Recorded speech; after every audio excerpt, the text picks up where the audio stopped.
জানুয়ারির প্রখর শীতে সকাল থেকে শুরু হলো বৃষ্টি। আজকে রিসেপশন আর সকাল থেকেই বৃষ্টি শুরু হয়েছে। আর তো একেবারেই নামগন্ধ নেই। আর এদিকে মাথায় পড়লো আমাদের হাত যে ঠিকঠাকভাবে অনুষ্ঠান বাড়িটা পেরোবে তো, এত আয়োজন সবকিছু বৃথা যাবে না তো। নমস্কার বন্ধুরা, কেমন আছেন সবাই? আশা করছি সবাই খুব ভালো আছেন, আমিও ভালো আছি। স্বাগত জানাই প্রতিদিনের অক্সিজেনের নতুন ব্লগ। এদিকে সন্ধে হতে না হতেই মেকআপ আর্টিস্ট এসে আমাকে সাজিয়ে চলে গেছে।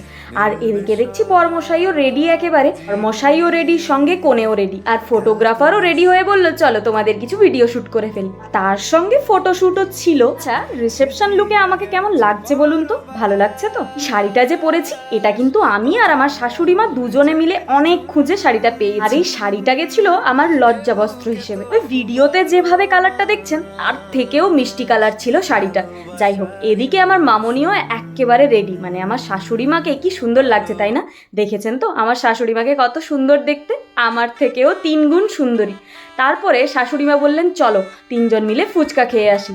তাই ওনার ছেলে, বৌমা আর উনি 3 জন মিলে এলাম ফুচকা খেতে। কিন্তু সেখানেও খেলাম বাবা মানে আমার শ্বশুর মশাইয়ের হাত থেকে বকা। আসলে গ্রামের লোক খেতে চলে এসছে তো, আর সামনে দাঁড়িয়েই বউ একেবারে ফুচকা খাচ্ছে, সেটা দেখলে খারাপ হয়, তাই ভালোর জন্যই বকেছে। এখানে মামনি আমার সাথ দিয়ে বললেন ঠিক আছে একটু খেয়ে নাও তারপরেই যাব। এখানে ফুচকা স্টলের পাশাপাশি পান স্টল আর কফি স্টলও ছিল, যেটার ভিডিও নেই। যাই হোক, খাওয়া দাওয়া করে তো আমরা চলে এলাম। তারপর শুরু হলো আমাদের গ্রুপ ফটো। মানে আমি, আমার বর, মামনি, বাবা মানে আমার শ্বশুর শাশুড়ি 4 জন মিলে গ্রুপ ফটো তুললাম। ফটো তোলার আগে বাবা এত সুন্দর করে হাসছিল, আর ঠিক ফটো তোলার সময় মোটামুটি বাবার মুখে একটু হাসিনি। এদিকে আমার মামনি সুন্দরীকে তো মোটামুটি হাসলেও মিষ্টি লাগে, না হাসলেও ভীষণ মিষ্টি লাগে। এটা হচ্ছে আমাদের 4 জনের মিষ্টি ফ্যামিলি। তারপরই ওনাদের দাঁড় করিয়ে দিয়েছিলাম দুজনের দুটো ফটো তোলার জন্য। ওনাদের ফটো তোলা শেষ হওয়ার পরই এলো আমার 2 সুন্দরী রুমমেট। আমাদের 3 জনের মধ্যে 2 জনের তো হিল্লে হয়ে গেল। এবার লাস্ট পালা হলো ঝুমের। দেখা যাক বান্ধবীর বিয়েটা কবে দেওয়া যেতে পারে। যাই হোক, এদিকে ফটো সেশনের শেষে এলো আমার বড় জিজু, ওরফে আমার ভাসুর ঠাকুরও বলতে পারেন। আমের লোক এখনো এসে পৌঁছায়নি সেরকম, তাই ফ্যামিলির সবার সঙ্গে ফটো তোলা শুরু করলাম। ইনি হলেন আমার একটা ছোট্ট কিউট যা, আর এদিকে দাঁড়িয়ে আমার রায়বাঘিনী ননদিনী। পুরো ফ্যামিলির একটা মেয়ে বলে কথা, আদরের তো বটেই। তারপরে এলেন আমার মাসি শাশুড়ির মেয়ে, মানে আমার ননদিনী। দিদির সঙ্গে ছিলেন তার মেয়ে আর তার ছেলে। এরপর এলেন আমার মেজো মাসি শাশুড়ি, ওনার ছেলে, সঙ্গে বৌমা আর ছোট্ট পুচকে মানে ওনার নাতিকে নিয়ে। এদিকে তো মোটামুটি ফ্যামিলি ফটো সেশন চলছে। চলুন খাওয়ার দিকটা দেখে আসা যাক ওদিকে কি হচ্ছে। গ্রামের লোক মোটামুটি আসতে শুরু করে দিয়েছেন। এদিকে দেখছি খাওয়া দাওয়াও শুরু হয়ে গেছে। সকাল থেকে এতটা পরিমাণে বৃষ্টি হচ্ছিল, ভাবছিলাম কিভাবে এই অনুষ্ঠানটা পেরোবে বা সবাই আসতে পারবে কিনা। পুরো জানুয়ারি মাসে একটা বারের জন্য বৃষ্টি হয়নি, তবে একটা দিনই ছিল যেদিন এই বৃষ্টিটা হয়েছিল, সেটা হলো 24শে জানুয়ারি, আমাদের রিসেপশনের দিন। চলুন এদিকে তো লোকজন খাওয়া দাওয়া করছে, ওদিকে যাওয়া যাক। দিকে আমার দিদি, জিজু, সঙ্গে আমার প্রিন্সেস রুহি চলে এসছে ফটো সেশন করতে। তবে দুজনকে বেশ মিষ্টি লাগছে। এই দিদির কাছ থেকে আমি মেকআপ করেছি, ওই দিদির কাছ থেকেই ওরা পার্টি মেকআপ করেছে। এদিকে চলে এলো আমার বরের বন্ধুরা। এদিকে ওনাদের সঙ্গে ফটো সেশন শেষ করতে না করতেই চলে এলো আমাদের বাড়ির বড় বৌমা, মানে আমার যাই বলতে পারেন, আমার দিদির বড় যা। আমার বাবা, কাকা, শ্বশুররা প্রায় 4 জন, আর ইনি হলেন পুরো বংশের বড় বৌমা। আর ওনারা আমাকে দিয়েছিলেন একটা খুব সুন্দর আংটি। আমার দিদিরা 3 যা, 3 জায়ের 3টে মেয়ে, আর ওই 3 রত্নই দাঁড়িয়ে আছে আমার পাশে। যাক, এদিকে মোটামুটি সবার ইন্ট্রোডাকশনই দিয়ে দিয়েছি। এবার চলুন যাওয়া যাক আমাদের গ্রামের ক্লাবের সদস্যদের কাছে। সমস্ত সদস্যদের মধ্যে আমার বড় একজন, আর এখানে মোটামুটি ক্লাবের প্রায় সদস্য উপস্থিত আছেন। ওনারা আমাদের গিফটের পাশাপাশি একটা খুব সুন্দর বুকেও দিয়েছিল, যেটা আমার তো ভীষণ পছন্দ হয়েছিল। ফুল জিনিসটাই এমন যে তার দিক থেকে মুখ ফিরিয়ে থাকা যায় না। এদিকে চলে এলেন আমার ছোট মাসি শাশুড়ি, মেসো, আর আমার ছোট্ট দেওর বনি। সত্যি মাসির মুখটা এতটাই মিষ্টি যে আমি মাসির দিক থেকে চোখই ফেরাতে পারছিলাম না। তবে এই যে ছোট্ট দেওরটিকে দেখছেন, ও কিন্তু ভীষণ গুণী, যেমন পড়াশোনায় তেমন গানের গলাও। আর ইনি হলেন আমার বড় মাসি শাশুড়ির ছেলে সোনাদা, আমার আরেক ভাসুর ঠাকুর। আমার মাসি শাশুড়িরা মোট 5 জন, মানে মামনিকে নিয়েই 5 বোন 2 ভাই। ইনি হলেন আমার ছোট কাকি শাশুড়ি মা। আর এখানে চার শাশুড়িমার মধ্যে 3 জন উপস্থিত। আরেকজন হলেন আমার দিদির শাশুড়িমা, যিনি গত হয়েছেন।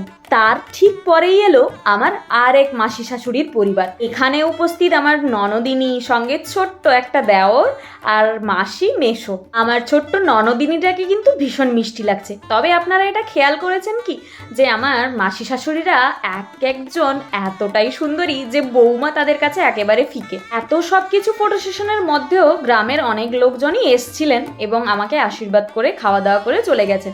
এরপরে এন্ট্রি হলো কনে পক্ষ। তবে এতক্ষণে যেন আনন্দটা আরো দ্বিগুণ হয়ে গেল। বাড়ির লোককে দেখতে পেলে কতটাই না ভালো লাগে। এদিকে আমার বোনেরা, মাসি, মেশো, সঙ্গে কাকিমা, কাকু সবাই উপস্থিত। সঙ্গে আমার দাদারা আর বৌদি ভাইয়েরাও কিন্তু ছিল। আমাদের স্টেজটা বাইরে হওয়ার কথা ছিল, কিন্তু বৃষ্টির জন্য কোনো কারণে সম্ভব হয়ে ওঠেনি, আর ভেতরে হল ঘরেই করা হয়েছিল। তবে জায়গাটা একটুখানি ছোট ছিল, তবে সবাই মিলে ভীষণ আমরা এনজয় করেছি। বাড়ির লোককে দেখে আমার আনন্দটা যেন আরোই দ্বিগুণ হয়ে উঠেছিল। সবাই এসে মোটামুটি আমার সঙ্গে ফটোশুট করতেই ব্যস্ত। প্রথমে চলে এসেছিল আমার মাসির বড় ছেলের পরিবার। এখানে আমার বড়দা ভাই আছে, সঙ্গে বড় বৌদি ভাই আর তাদের পুচকে। এদিকে দেখছি বড় বৌদি ভাই আবার জামাইয়ের সঙ্গে ভীষণ মস্করা শুরু করেছে। তারপরে একে একে এন্ট্রি নিল। এদিকে তো আমি হতবাক, আমার বাপি নাকি আজকে কোট শুট বুট পরে এসছে, ভাবা যায়। তবে এটা দেখে আমার ভীষণই ভালো লেগেছিল। এরপর ফটোশুট করা হয়েছিল আমার 2 বাবা। এদিকে দেখছি 2 বেয়ানি একেবারে ম্যাচিং করে কোট পরা হয়েছে। এই দুজন মানুষের কথা যতই বলবো ততই হয়তো কম হবে। আবার শুরু হলো ফটোশুট। এদিকে চলে এলো আমার বড় মাসির ছোট ছেলের পরিবার, ছোটদা ভাই, ছোট বৌদি ভাই, সঙ্গে তাদের পুচকে। আর এটা হচ্ছে আমার মেজো মাসির সঙ্গে তার মেয়ে ছেলে। এনারা হলেন আমার দিদা, মানে আমার মামা দিদা তার বোন। তবে বিশ্বাস করুন, ওই হাসি হাসতে হাসতে আমার দুটো দাঁত কপাটি একেবারে ব্যথাই হয়ে গেছিল বলতে পারেন। মুখে ব্যথা কাকে বলে সেই দুদিনেই আমি উপলব্ধি করতে পেরেছিলাম। এখানে আমার কাকিমা, ছোট বোন আর মামার মেয়ে সবাই একসাথে। তারপরে এলো আমার মামার বাড়ির পরিবার, আমার ছোট মামি, বড় মামি, বোনেরা, ভাই আর দিদা দাদু। আর ঠিক তার পরেই এন্ট্রি নিল আমার সমস্ত ভাইয়েরা। আপনাদের উদ্দেশ্যে একটা কথা বলতে চাই, আমার ভাইয়েরা কিন্তু সবাই অবিবাহিত। আপনাদের কাছে যদি কোনো মেয়ের খোঁজ থাকে অবশ্যই কিন্তু বলবেন, কারণ ওদের জন্য মেয়ে খুঁজে খুঁজে বাড়ির সবাই একেবারে হতাশ। তবে আপনাদের একটা কথা বলা হয়নি, আপনারা তো এটা দেখেছেন আমার শাশুড়ি মা আমাকে গিফট দিয়েছেন, আমার শ্বশুর আমাকে গিফট দিয়েছেন, তবে আমার বরও কিন্তু আমাকে গিফট দিয়েছেন। আমি যে গলায় চোকারটা পরে আছি ওটা আমার বর আমাকে দিয়েছে।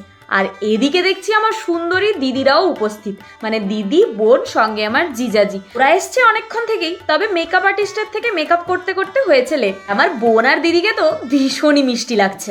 এখানে আমরা 4 জন থাকি, সেখানে স্টেজ কিন্তু খালি করতে হবে, কারণ আমাদের ফটোশুট যতক্ষণ না শেষ হবে ততক্ষণ কিন্তু আমরা স্টেজ ছাড়বো না। ঢুকেই ওরা সবাই মোটামুটি ফুচকা দোকানের দিকে নজর পড়েছিলই, তাই সবাই চলে গেছে এবার ফুচকা খেতে। দেখছেন কিভাবে সবাই মিলে এক সারিতে বসে ফুচকা খাচ্ছে।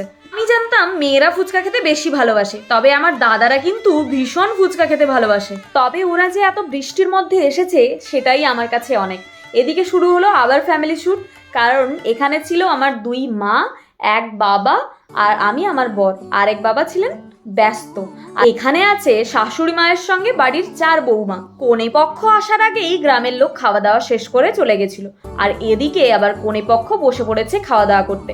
সঙ্গে বর পক্ষেরও কিছুজন ছিল।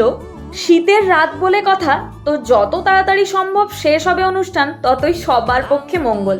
তাও অনুষ্ঠান শেষ হতে হতে প্রায় 12টা বেজে গেছিল। এদিকে দেখছি আমার ভাই আবার ক্যামেরাটা সামনে আসতেই খাওয়া ছেড়ে একেবারে হ্যালো হাই করছে। মানে ভাবতে পারছেন ক্যামেরাটা এলে এরকম যে করতে হয় সেইটুকু ছেলে জানে। দাদাদের ঠিক পিছনেই বসছিল আমার দিদি আর বোন। দেখুন দেখুন কিভাবে মাংস দেখিয়ে দেখিয়ে খাচ্ছে। আর আমার বোনকে দেখবেন, বাপরে বাপ, ক্যামেরা এলেই তার যেন পোজ আর শেষ হয় না। আর ঠিক তারপরেই ক্যামেরাম্যান দাদা যখন আমার রুমমেটদের কাছে নিয়ে যায়, বেচারা লজ্জায় খাওয়া দাওয়া বন্ধ করে বসে আছে। আর একজন তো মাংস পেয়েই একেবারে খাওয়াতেই মশগুল। এদিকে আমার মিষ্টি দিদিটাও লজ্জা পেয়ে গেছে। আর এদিকে দাদু, দিদা সবাই একেবারে খাওয়া দাওয়াতেই ব্যস্ত। আবারে আমার ছোট বোনকে দেখেছেন কিভাবে পোজ দিচ্ছে।